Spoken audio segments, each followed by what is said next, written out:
بسم الرحمن الرحیم السلام علیکم ورحمۃ اللہ وبرکاتہ۔ محترم سامعین، جامعہ زبیریہ پر حملہ تمام مدارس اور دین پر حملہ ہے۔ واقعہ کے تحقیقات میں پیش رفت میں کوئی تسلی بخش پیش رفت نہیں ہوئی، محض روایتی بیانات قابل اطمینان نہیں، سنجیدہ اقدامات کرنے ہوں گے۔ مدرسہ پر حملے کو سنجیدہ نہیں لیا گیا۔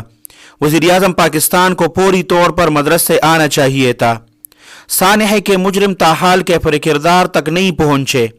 محترم سامعین، ان خیالات کا اظہار وفاق المدارس العربیہ پاکستان کے مرکزی جنرل سیکرٹری حضرت مولانا محمد حنیف جالندری صاحب نے جامعہ زبیریہ پشاور میں پریس کانفرنس کے دوران کیا۔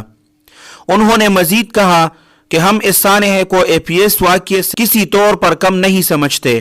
وہ بھی تعلیم پر حملہ تھا، یہ بھی تعلیم پر حملہ ہے۔ تاہم افسوس سے کہنا پڑتا ہے کہ ہمارے ساتھ امتیازی رویہ رکھا گیا اور اس رویے سے مسائل بڑھیں گے۔ علماء اور طلباء شہید ہوئے، لیکن درس و تدریس کا عمل کبھی نہیں رکے گا۔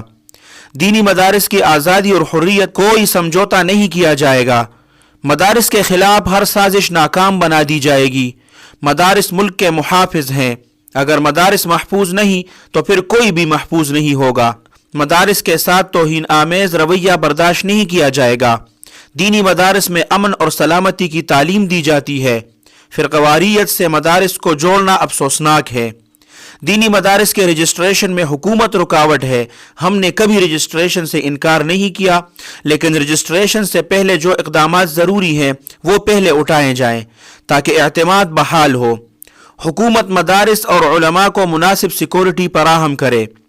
آرمی چیف کا زخمیوں کی عیادت کرنے پر شکر گزار ہوں۔ اس موقع پر وفاق المدارس العربیہ پاکستان کے صوبائی ناظم حضرت مولانا حسین احمد صاحب، صاحبزادہ خالد احمد بنوری صاحب، مولانا رفیع اللہ قاسمی صاحب، مولانا قاری احسان الحق صاحب اور ان کے علاوہ کثیر تعداد میں علماء کرام موجود تھے۔